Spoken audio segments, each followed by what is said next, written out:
Okay, you're looking at a live shot of Beijing where it is just past 8 a.m. China's Xi Jinping is hosting U.S. President Donald Trump. Today will mark the final day of their two-day summit. Their discussions have primarily focused on foreign relations and trade. Talks are set to continue in a matter of hours.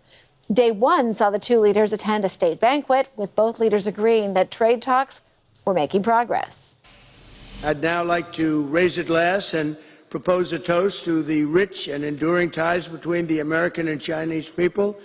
It's a very special relationship, and I want to thank you again. This has been an amazing period of time. Thank you, President Xi. And President Xi called on the two countries to be friends instead of rivals. But in a closed-door meeting, he warned that relations could sour over the thorny issue of Taiwan, the self-governed island that China claims as its own. Willie Lowry reports. China made its position on Taiwan clear, and while this was a day full of pleasantries, Chinese President Xi Jinping clearly felt the need to stress the point in his conversations with President Donald Trump. A Chinese readout of the meeting, which was much more detailed than the U.S. readout, said if the question of Taiwan is, quote, handled properly, the bilateral relationship will enjoy overall stability. Otherwise, the two countries will have clashes and even conflicts, putting the entire relationship in great jeopardy. Taiwan independence and cross-strait peace are as irreconcilable as fire and water, end quote.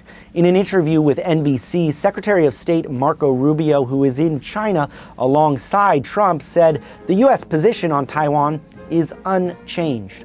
One of the things the Chinese emphasize, which we agree, is strategic stability in our relationship, a constructive relationship, but also one that establishes strategic stability so that we don't have misunderstandings that could lead to broader conflict. We always respond by saying anything that would compel or force a change in what we have now would be problematic.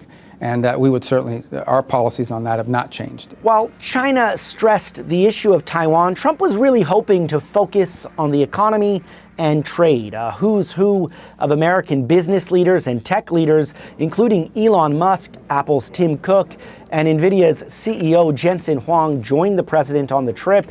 Treasury Secretary Scott Bessent said there are lots of areas where the two countries can do business. There are plenty of things that the Chinese could invest in the U.S., and we're trying to push the same thing in the U.S. President Trump today told Xi Jinping that he wants to open up China, and China should open up. China's domestic economy has been weak. Trump also invited Xi to Washington for a visit this September. It would be Xi's second official visit to the White House. He went back in 2015 when Barack Obama was president. Trump and Xi also spoke at length about the war in Iran. Willie Lowry, CBC News, Washington. How could a potential trade agreement between the U.S. and China change things for Canada? For that, we reached out to Guy Saint-Jacques. He's a former Canadian ambassador to China. Trade talks between Canada and the U.S. have been halted for some time now. Guy, it is great to have you here. How closely do you think the Prime Minister Carney is watching Trump's Beijing trip? Well, I think Prime Minister Carney, as all other Western leaders are, and everyone else are watching very closely what will be the final results of this visit. This is a very important visit, the first visit by a U.S. president in 9 years. The last one was also by Donald Trump. But I must say that so far, it seems that we are just getting little results because we have heard that Donald Trump has put the emphasis on trade. And before he went to Beijing, he kept talking about the 5 Bs, beans, soya beans, beef, a new board of trade, Boeing planes, and a new board of investment. But even for Boeing airplanes, it seems that there won't be any final announcement. And in fact, for us, we have to hope that there will be some kind of agreement between Beijing and Washington to at least maintain the status quo, or better to improve relations, because we all know that supply chains are deeply integrated around the world, and it's very difficult to cut links with China. Guy, as I recall, when Prime Minister Mark Carney came back from China, what we heard from Donald Trump in the United States was that perhaps a deal with China was not in Canada's best interest. If these talks between the U.S. and China go well, how does that maybe change the state of negotiations for Canada? Does it? Well, it's very interesting. Here's another paradox. Donald Trump is obviously trying to get as many deals as possible. We heard Secretary Bessent, who was talking about the increased Chinese investment in the United States. And so there's not much difference between what Prime Minister Carney was trying to achieve during his January trip.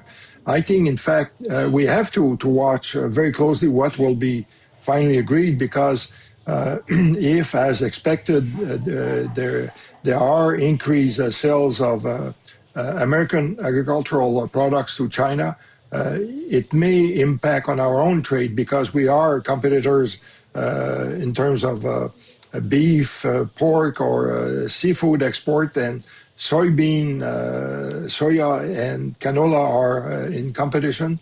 But the other thing that I will be watching closely is whether Donald Trump invites Chinese electric vehicle manufacturers to come in the United States. If he were to say so, obviously it would be more interesting for Chinese manufacturers to go to the U.S. than to come to Canada. Oh, right.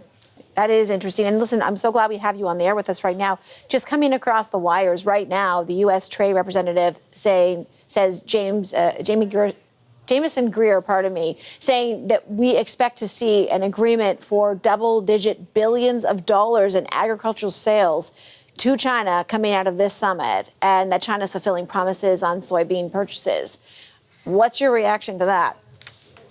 Well, I think this is an easy one for the Chinese. I think the Chinese want to make a success of this visit. They have been very concerned about the chaos that Donald Trump has created, and to achieve their objectives, the Chinese need an international environment that is predictable, where the rules are applied, even if they don't respect the rules themselves. But they are very concerned about the closure of the Strait of Hormuz, and they will want to satisfy Trump. And it's easy to increase those imports, but again, we may pay a price, because what they will want to buy in larger quantities from the U.S. could be at our detriment. Guy Saint-Jacques, a former Canadian ambassador to China. Appreciate your time tonight. Thank you. Thank you.